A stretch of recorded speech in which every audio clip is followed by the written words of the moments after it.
పువ్వుకు కోటేయాలమ్మా. నరేంద్ర మోడీ గారు అనేక సంక్షేమ కార్యక్రమాలు చేసిండు. అట్లనే మనందరికి వ్యాక్సిన్ ఇచ్చిండు. కరోనా అప్పుడు ఉచిత బియ్యాన్ని ఇస్తున్నాడు.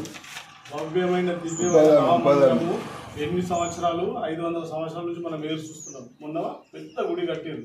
అవి మన డబ్బులతో, మళ్ళీ ప్రభుత్వాలతో కట్టలేదు. మనమే ఇంటింటికి కూడా పైసలు జమ చేయించి కట్టింది. కాబట్టి అందరు పువ్వు గుర్తు నరేంద్ర మోడీ, బండి సంజయ్ కుమార్ గారికి ఓటేయాలి. ఈ కాంగ్రెస్ ఏదైతే మొన్న 6 గ్యారెంటీల పేరుతో అధికారంలోకి వచ్చిన కాంగ్రెస్ వారు చేసే పనులు చేయక గౌరవ ప్రధానమంత్రిని అగౌరవంగా మాట్లాడే విధంగా గాడిద గుడ్డిచ్చిండా ఈ తెలంగాణకు అని వారు కామెంట్ చేస్తా ఉన్నారు. ఈ తెలంగాణ ప్రజలను అడుగు, గౌరవ ప్రధానమంత్రి గల్ఫ్ వెళ్లిన ప్రతి వారిని తలెత్తుకొని తిరిగే విధంగా అక్కడ ఎన్నో కార్యక్రమాలు చేపట్టడం జరిగింది. నువ్వు 6 గ్యారెంటీలు ఇవ్వలేక దీన్ని డైవర్ట్ చేయడానికి ఈరోజు అనేక ఆరోపణలు గౌరవ ప్రధానమంత్రి మీద చేస్తా ఉన్నావు. అరగుండు అంటావు, లేకపోతే గుండు అని అంటావు.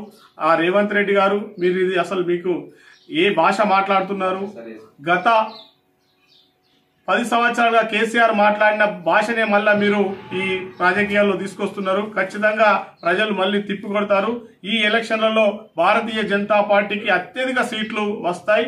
అదే నీకు గుణపాఠం. నువ్వు ఎలక్షన్ రెఫరెండం అంటున్నావు. ఖచ్చితంగా ఇది రెఫరెండమే. ప్రజలు బీజేపీకి ఓటు వేయడానికి సిద్ధంగా ఉన్నారు. నువ్వు చేసే ఆరోపణలు కూడా వారు పట్టించుకోవడం లేదు. నువ్వు రైతులకు అనేక హామీలు ఇచ్చినావు.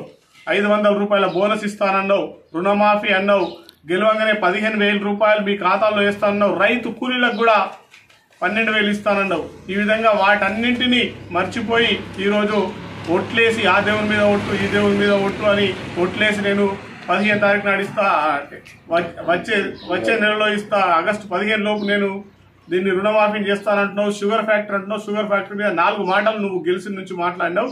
నీకు చిత్తశుద్ధి లేదు, నువ్వు సరిగా మాట్లాడతలేవు, నీకు మానసిక స్థితే సరిగా లేదు అని ప్రజలు అనుకుంటా ఉన్నారు.